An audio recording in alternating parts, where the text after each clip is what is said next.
A aula de hoje será sobre função inversa e gráfico de função inversa.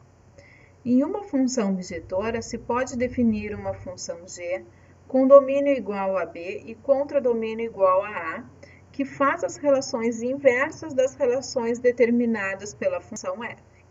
A função g, ela é chamada de função inversa da função f e é denotada por f na menos 1. Então, para uma função ter inversa, esta função ela precisa ser bijetora. Vamos a um primeiro exemplo. O conjunto A, que é o domínio, é formado pelos elementos 0, 1 e 2. O conjunto B é o contradomínio da função f e ele é formado pelos elementos A, B e C. Só para lembrarmos a definição de uma função bijetora.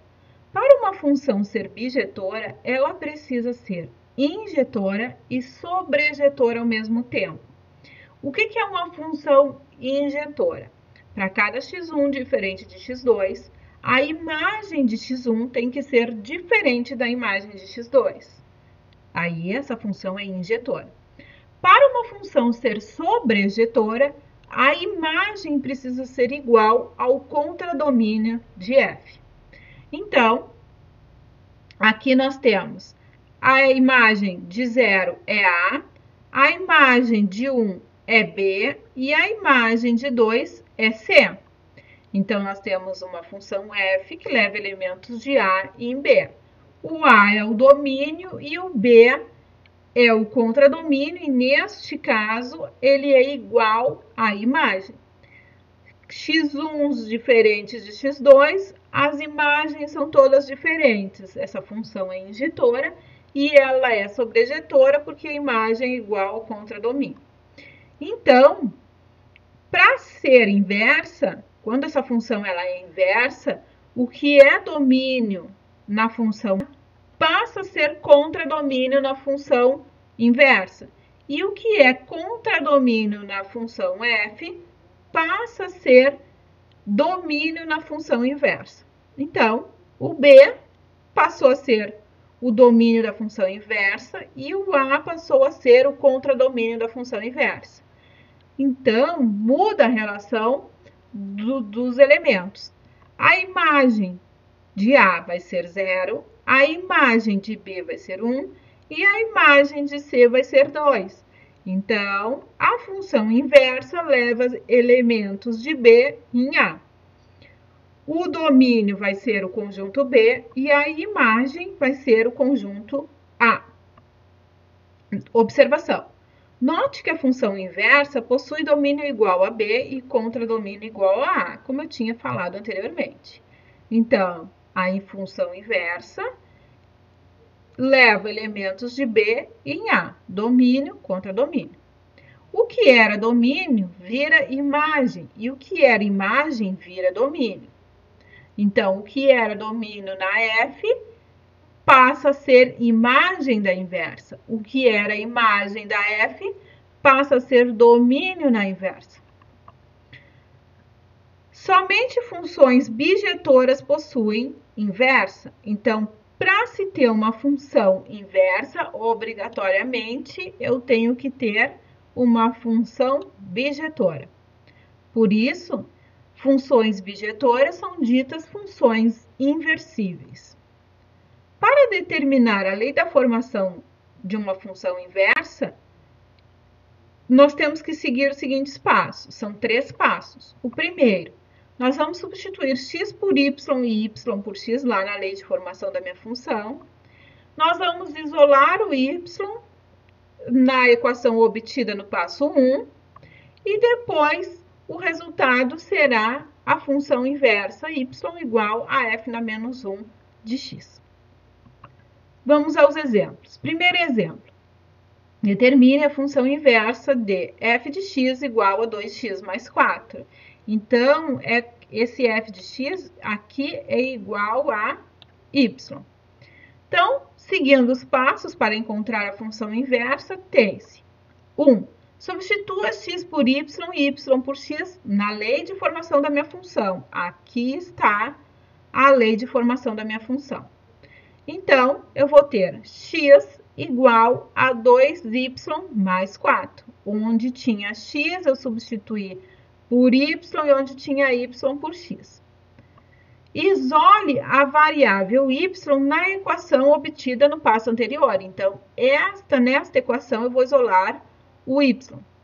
X é igual a 2y mais 4. Então, 2y é igual a x menos 4. Isolei o y.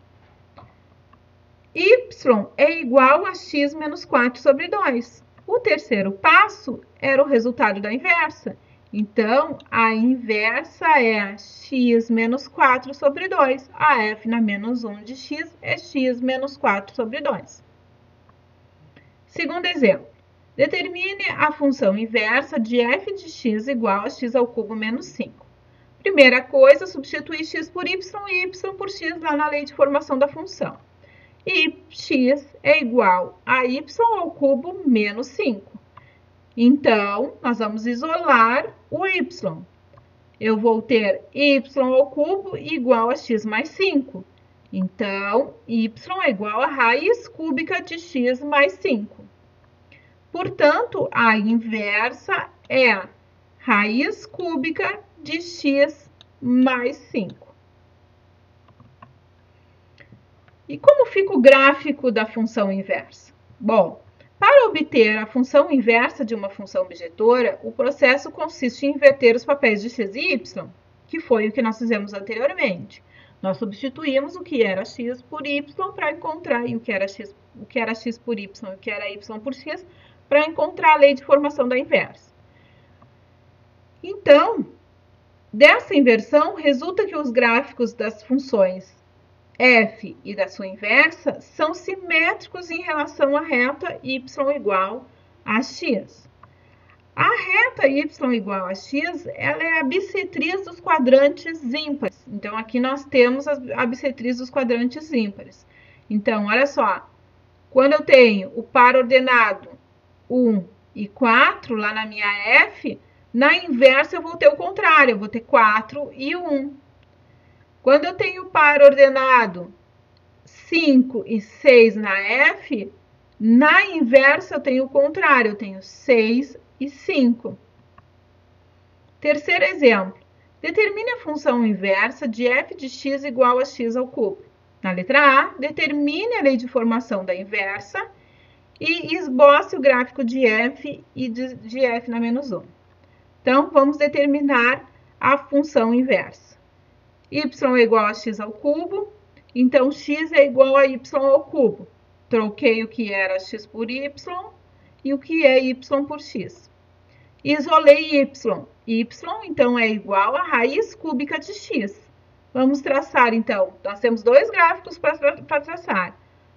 F de x igual a x ao cubo e y igual a raiz cúbica de x, ou seja, a inversa da f, que é a raiz cúbica de x.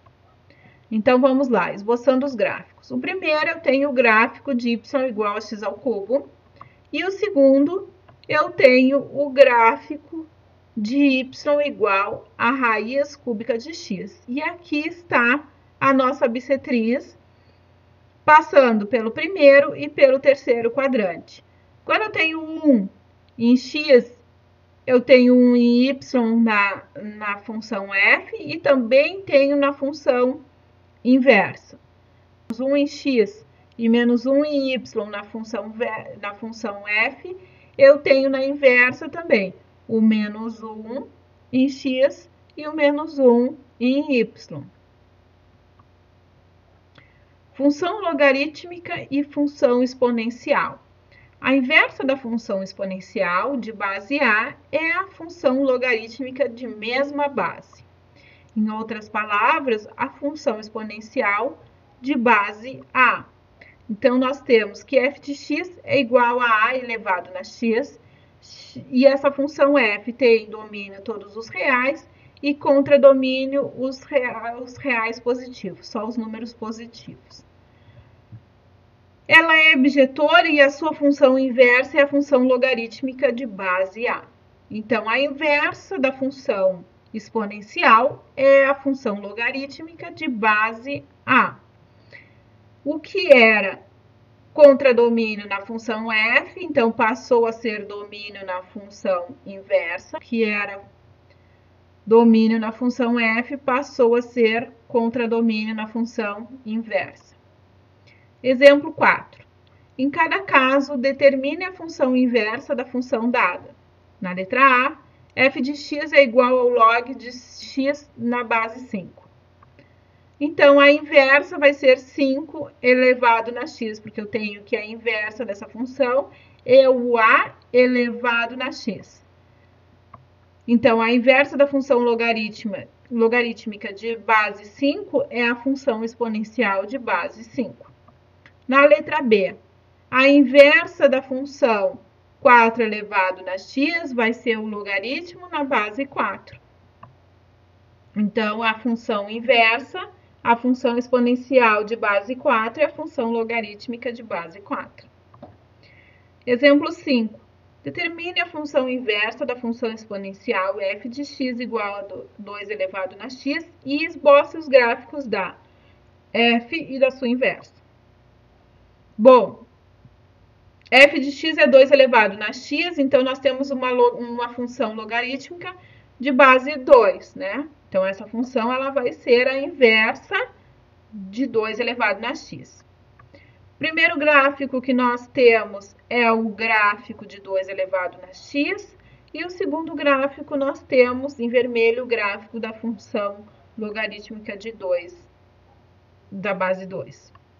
E aqui nós temos a bissetriz que passa no primeiro e no terceiro quadrante.